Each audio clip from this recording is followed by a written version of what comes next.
Похвально, насколько внимательны матери к каждому изменению, происходящему с их младенцами.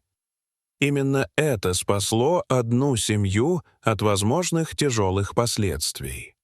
Все началось с того, что молодая женщина по имени Наталья Соловьева заметила крошечные черные точки в носу своего малыша. Она решила не игнорировать это и обратилась к врачам. То, что они обнаружили, оказалось по-настоящему шокирующим. Наталья, как и многие из нас, любит, чтобы в доме был приятный аромат. Она всегда старалась создать вокруг себя уютную атмосферу, особенно по вечерам, когда возвращалась с работы, уставшая и напряженная. Чтобы расслабиться, она использовала различные ароматизаторы воздуха, освежители и, конечно, ароматические свечи. Свечи стали для нее настоящим спасением от стресса. Это был ее способ отпустить напряжение и почувствовать покой. Научно доказано, что ароматические свечи могут влиять на физиологическое состояние. Они помогают справиться с тревожностью, улучшают настроение, повышают работоспособность и поддерживают психическое здоровье. Наталья рассказывала, что впервые купила их по совету подруги.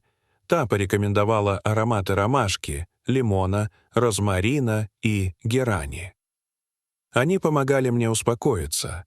Когда я прихожу домой, часто в полном изнеможении, мне нужно что-то, что поможет расслабиться. Эти свечи давали ощущение покоя. Я могла зажечь их, лечь на диван с книгой или просто закрыть глаза и немного прийти в себя, вспоминала Наталья. Наталья родом из Подольска. Училась в 2 школах, потом поступила в университет в Москве, где изучала маркетинг и рекламу. В 2015 году она познакомилась со своим будущим мужем, Артемом. Они обручились через 2 года в путешествии по Карелии, а в августе 2018 сыграли свадьбу. Почти сразу после свадьбы начали мечтать о ребенке, но попытки долгое время не приносили результатов. Они даже обратились к врачам, чтобы убедиться, что все в порядке. После множества анализов им сказали, что проблем нет, просто нужно набраться терпения. И вот, когда мы уже почти перестали надеяться, пришел наш сын Лёва. Это было в сентябре 2020 года. Мы были безумно счастливы. Он стал нашим солнцем, говорит Наталья.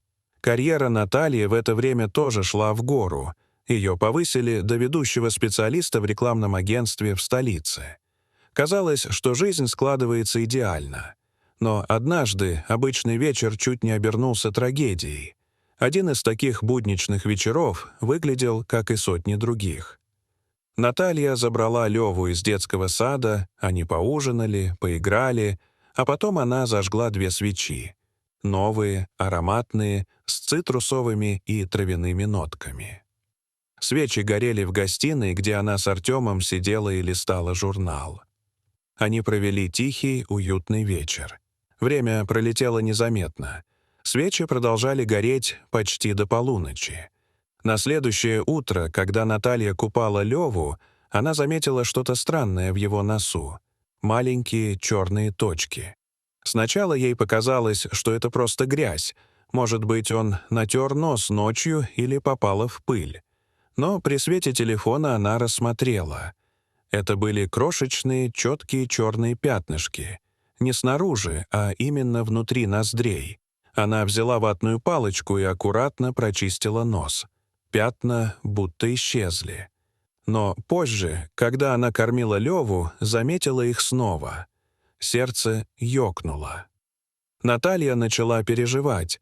Сначала она попыталась найти информацию в интернете. Искала все, что могла. Черные точки в носу у ребенка.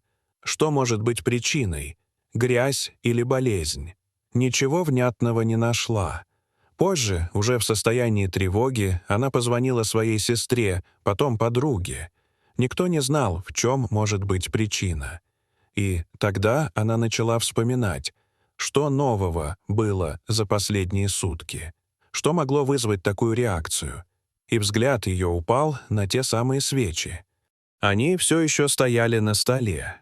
Она подошла к упаковке и прочитала, что раньше не заметила. Мелким шрифтом было написано: «Не оставлять свечу гореть дольше 3 часов подряд». Наталья поняла, что накануне свечи горели не меньше 6 часов. Ее охватил страх. Она снова полезла в интернет, но теперь знала, что искать. Она ввела «долгое горение свечи», «черные точки» и почти сразу наткнулась на информацию о сажистом налете, который образуется при длительном горении парафиновых свечей. Сажа — это мелкие черные частицы, выделяющиеся при сгорании парафина, особенно при недостаточной вентиляции. Эти микрочастицы легко проникают в дыхательные пути, оседают в легких, могут вызывать аллергию, раздражение, а в долгосрочной перспективе — заболевания дыхательных путей, сердечно-сосудистой системы. Согласно данным исследований, ежегодно от воздействия сажи в США умирают более 20 тысяч человек, фиксируются сотни тысяч приступов астмы, особенно у детей. Наталья была в ужасе. Она чувствовала вину, беспомощность, страх — все разом. Она позвала Артема, и они вместе решили поехать в больницу. В приемном покое она подробно объяснила врачу ситуацию. Леву тут же направили на обследование, а потом и Наталью. Анализы, осмотры, легочные тесты. Для нее это было словно вечность. К счастью, все обошлось. Врачи подтвердили, что пятна в носу — это сажа, а не симптомы болезни. Они назначили щадящие ингаляции, наблюдения и порекомендовали чаще проветривать помещение, тщательно следить за временем горения свечей, обязательно обрезать фитиль и использовать только натуральные сертифицированные изделия. «Я не могла простить себя», — рассказывала позже Наталья. «Я была уверена, что навредила сыну. Хотя все обошлось, мне было страшно до дрожи. После этого я долго не могла даже смотреть на свечи. Только через полгода снова зажгла одну, из натурального воска, с коротким фитилем, и тут же потушила через час. Этот случай стал для нее уроком. Сейчас в их доме все еще есть свечи, но только со знаком «эко», с безопасными компонентами, и они никогда не горят дольше положенного времени. Наталья также поделилась своей историей с другими родителями. В садике, на форумах, даже у себя в блоге. «Я не против свечей, они прекрасны, уютны. Но теперь я точно знаю, любая мелочь может иметь значение. Все, что мы приносим в дом, особенно когда у нас есть дети, должно быть под контролем. Лучше потратить 5 минут на чтение инструкции, чем потом винить себя за то, что не доглядела». Сейчас Наталья и Артем воспитывают уже 2 детей и живут спокойной, счастливой жизнью. Но тот вечер и маленькие черные точки в носу сына она вряд ли когда-либо забудет. Дорогие зрители, что вы думаете об этой истории? Расскажите, пожалуйста, в комментариях. А если вам понравилось это видео, то ставьте лайк и подписывайтесь на наш канал. До свидания.